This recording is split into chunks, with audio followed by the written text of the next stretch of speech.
नमस्ते। 69,000 शिक्षक भर्ती में आजकल एक ऐसे दौर से हम गुजर रहे हैं जहां पर लगभग रोज कुछ नया सुनने को मिलता है। कुछ न कुछ घटनाक्रम बदलता है, चीजें नया मोड़ लेती हैं और इसी कड़ी में 15 सितंबर को एक नई बात हुई। नई बात यह हुई कि उप मुख्यमंत्री केशव प्रसाद मौर्य से 69,000 शिक्षक भर्ती में आरक्षण न मिलने की बात कहने वाले अभ्यर्थी मिले हैं और इन्होंने अपनी बात उनके सामने रखी है।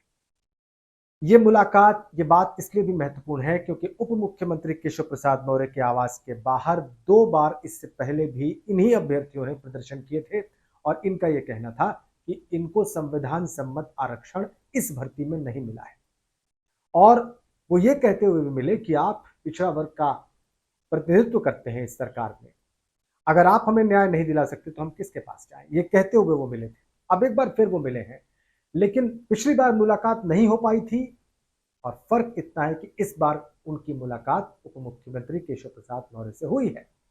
अब ये मुलाकात कितनी महत्वपूर्ण है, इस मुलाकात में केशव प्रसाद मौर्य ने उनको क्या कहा है, ये मुलाकात हुई क्यों है और ये मुलाकात करने वाले अभ्यर्थी क्या कह रहे हैं, इस वीडियो में हम इसी पर बात करेंगे। लेकिन इस मुलाकात से पहले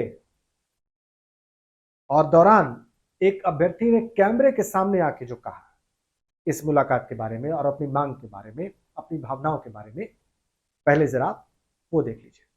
हम पिछड़े दलितों के साथ हैं तो चाचा जी सिर्फ ट्वीट करने से नहीं हो जाएगा। जितने पिछड़े दलित समाज के नेता मंत्री विधायक हैं, अगर जो एक दिन में चाह ले तो हमारा पिछड़ा दलित, हमारे भाई बहन पिछले 5 सालों से यहाँ आंदोलन नहीं कर रहे होते। चाचा जी, हम लोगों ने आपको कुर्सी पर बैठाए हैं, आप हमारी आवाज बने हैं, आप नहीं उठाएंगे तो कब उठाएंगे? आप कहते हैं कि हम सरकार के, हम कहाँ कह रहे हैं सरकार के खिलाफ? अब तो माननीय हाईकोर्ट का आज निर्णय आ चुका है, उस पर मोहर लग चुका है, अब नहीं आवाज बनेंगे कब बनेंगे? चाचा जी रहम कर दीजिए, हम लोग बहुत प्रताड़ित हैं। एक तरफ जनरल अभ्यर्थी हमारा सैलरी उठा करके लाखों का 25-25 लाख एक वकील खड़ा, हमारे पास न रुपया है पैसा, हम लोग खेत घर बंधक रख करके जो है माननीय सुप्रीम को, अब तो हमारी आवाज बने। आपने जज्बात सुन लिए इस अभ्यर्थी के, इस मांगकर्ता के कहा जाए, और वो आक्रोश जो मन में दबा है वो भी इस बात में आपने देखा होगा और महसूस किया होगा। पिछली बार एक महिला अभ्यर्थी ने जब प्रदर्शन किया, जब मिलने जाना चाहा, तो पुलिस ने जब पकड़ा तो हताश निराश उस महिला अभ्यर्थी ने कहा कि मेरी चूड़ियां दे दीजिए। वो बात मैंने आपको दिखाई है, फिर दोबारा मैं नहीं दिखाऊंगा, लेकिन आपको प्रकरण याद होगा। इस बार ये अभ्यर्थी केशव प्रसाद मौर्य से मिले हैं, उप मुख्यमंत्री हैं उत्तर प्रदेश की सरकार में, पिछली बार भी थे। ऐसा माना जाता है कि उनका एक बड़ा कद है और इस बार उन्होंने आश्वासन दिया है कि वो शिक्षा विभाग के अधिकारियों से मिलेंगे और इस मामले का हल करने की कोशिश करेंगे। सवाल है कि वो क्या कर सकते हैं, सवाल है कि वो अधिकारियों से मिलकर क्या करेंगे। क्या वो ये कहेंगे कि जो डबल बेंच का ऑर्डर था लखनऊ हाई कोर्ट की, आप उसको मान लीजिए? वो ऐसा नहीं कह सकते क्योंकि मामला अब सुप्रीम कोर्ट में चला गया है और सुप्रीम कोर्ट ने डबल बेंच के उस ऑर्डर को स्टे कर दिया है। मतलब ये कि अब जो कुछ होगा वो अदालत से होगा। तो फिर वो क्या कर सकते हैं? अगर वो अधिकारियों से कहें कि आप इस मामले का हल करें, तो अधिकारी क्या कर सकते हैं? अधिकारी अधिकतम सुप्रीम कोर्ट में हाजिर होकर इस मामले को तुरंत सुनने की अपील कर सकते हैं। ये है अधिकार सरकार के पास, अर्जेंट हियरिंग की मांग कर सकते हैं, ये एक विकल्प है। इससे ज्यादा कुछ करने की स्थिति में तो अभी वो नहीं है, या शासन या प्रशासन का कोई व्यक्ति या विभाग का कोई अधिकारी नहीं दिखता। क्यों? क्योंकि ये मामला सुप्रीम कोर्ट में है। अब सवाल ये है दोस्तों कि इस बार उप मुख्यमंत्री केशव प्रसाद मौर्य इन अभ्यर्थियों से क्यों मिले? क्योंकि पिछली 2 बार तो उन्होंने मुलाकात नहीं की थी, ये बिल्कुल साफ है। सवाल यहां पर यह भी खड़ा होता है कि क्या 2-3 दिन पहले नेता प्रतिपक्ष लोकसभा के राहुल गांधी से मुलाकात करके अभ्यर्थियों ने इस सरकार पर दबाव बढ़ा दिया है, जैसा कि मैंने पिछले वीडियो में एक संभावना जाहिर की थी? मुझे लगता है कि ऐसा है। राहुल गांधी से मुलाकात के बाद और राहुल गांधी के इस आश्वासन के बाद कि वो इस मुद्दे को सदन में उठाएंगे और प्रधानमंत्री को लिखेंगे, निश्चित रूप से एक राजनीतिक दबाव सरकार पर पड़ा है और सरकार ज्यादा लीनियंटली इन अभ्यर्थियों की बात सुनने को तैयार दिखती है। तभी तो 2 बार वो नहीं मिले, लेकिन इस बार उन्होंने मुलाकात की और आश्वासन दिया कि वो बेसिक शिक्षा विभाग के अधिकारियों से मिलकर इस मामले का हल निकालने का प्रयास करेंगे। लेकिन सच्चाई ये है कि वो और शासन इस वक्त कोई हल नहीं निकाल सकता, सिवाय इस बात के कि वो सुप्रीम कोर्ट में जाएं, हाजिर हों, या तो अगली सुनवाई में या तो उससे पहले, और ये कहें कि अर्जेंटली इसको सुना जाए, इस मसले को, और इसको डिसाइड किया जाए। और कमोबेश यही मांग ये अभ्यर्थी लगातार कर रहे हैं।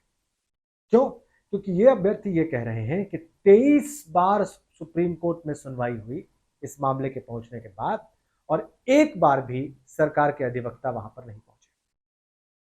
तो हद से हद और ज्यादा से ज्यादा ये किया जा सकता है कि सरकार के अधिकारी वहां पर हाजिर हों और वो सरकारी वकील को लेकर हाजिर हों और पूरी तैयारी के साथ वहां पर जाएं और कोर्ट से आग्रह करें कि इस मामले को जल्दी से जल्दी मेरिट के हिसाब से डिसाइड किया जाए, और इस तरीके से कहें कि इन आरक्षित वर्ग के अभ्यर्थियों के पक्ष में वो दिखाई दे। एक बात यहां पर करनी बहुत जरूरी है, और वो है आरक्षित वर्ग के अभ्यर्थियों के साथ साथ जो एक और पिटीशन सुप्रीम कोर्ट में पहुंच गई है, ईडब्ल्यूएस कोटा दिए जाने की मांग वाली, उसकी बात।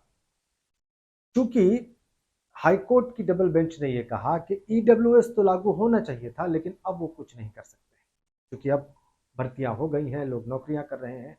तो ईडब्ल्यूएस की मांग जायज तो है, ईडब्ल्यूएस कोटा लागू तो किया जाना चाहिए था, लेकिन अब वो ऐसा करने का आदेश नहीं दे सकते। इसी बात को लेकर, ईडब्ल्यूएस कोटा लागू किए जाने की मांग को लेकर ये अभ्यर्थी सामान्य वर्ग के यानी अनारक्षित वर्ग के पहुंच गए हैं सुप्रीम कोर्ट।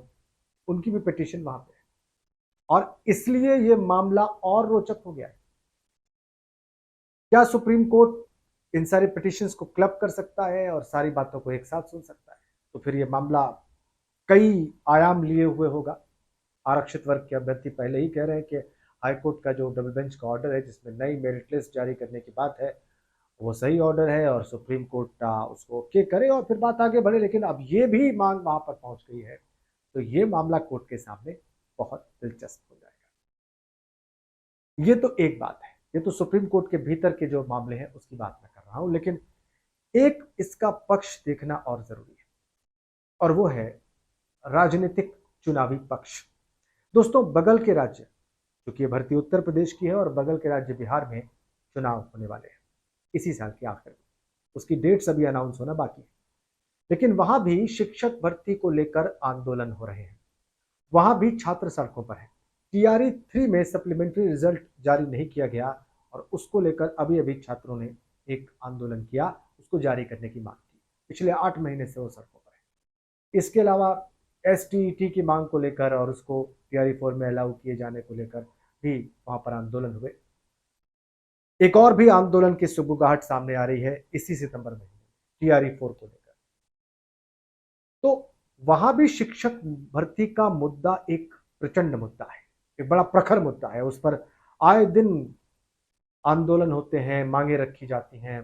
कई जगहों पे हमने देखा कि वहां पर पुलिस ने वहां पर बड़ी कड़ाई से जो है वो पेश आए इन छात्र छात्राओं के साथ, इन अभ्यर्थियों के साथ। तो राजनीतिक मुद्दे हैं ये, और उत्तर प्रदेश में अगर आरक्षित अनारक्षित अभ्यर्थियों को उनके हिसाब से कानून सम्मत अगर आरक्षण नहीं दिया गया है या ईडब्ल्यूएस कोटा नहीं लागू किया गया है, ये बातें बिहार के चुनाव पर भी असर डालेंगी।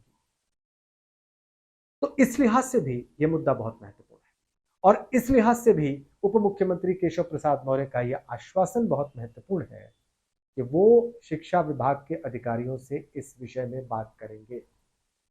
अब देखना बहुत दिलचस्प है कि वो क्या बात करते हैं, कब बात करते हैं, और अगर बात करते हैं तो उसके बाद कोई बयान जारी करते हैं, वो बताते हैं अभ्यर्थियों को कि उनकी यह बात हुई है या सरकार इस दिशा में आगे बढ़ रही है इस तरीके से, या ये भी एक कोरा आश्वासन साबित होता है। इस पर मेरी नजर रहेगी, और मुझे लगता है 69,000 भर्ती से जुड़े सभी लोगों की नजर रहेगी, उन अभ्यर्थियों की भी जो मजबूती से ये कह रहे हैं कि आरक्षण उन्हें नहीं दिया गया, जबकि पिछड़ा वर्ग आयोग का फैसला उनके हक में था, हाईकोर्ट की डबल बेंच का फैसला उनके हक में था। उन अभ्यर्थियों की भी जो चयनित हो चुके हैं, नौकरी कर रहे हैं, उन अभ्यर्थियों की भी जिनकी लिस्ट सरकार ने 2022 के चुनाव से पहले 6800 अभ्यर्थियों की जो लिस्ट निकाली थी रिजर्व कैटेगरी की, और उन अभ्यर्थियों की भी जो ईडब्ल्यूएस कोटा लागू करने की मांग को लेकर सुप्रीम कोर्ट पहुंच गए। इन सब की नजर इस सारे डेवलपमेंट पर है। और इन अभ्यर्थियों ने जिन्होंने केशव प्रसाद मौर्य से मुलाकात की है, इनका यह कहना है कि अगर उनकी मांगें नहीं मानी गई तो वो एक बड़ा आंदोलन करेंगे। मेरी निगाह इस पर रहेगी। इस वीडियो के कंटेंट से अगर आप सहमत हैं, अगर आपको लगता है कि इसमें वो बातें हैं जो तथ्यात्मक हैं, जो तर्कपूर्ण हैं, तो आप इसको ज़्यादा से ज़्यादा शेयर करें। और ये मंच आपका है, इस मंच को भी आप ज़्यादा से ज़्यादा लोगों के बीच पहुंचाएं। Thank you.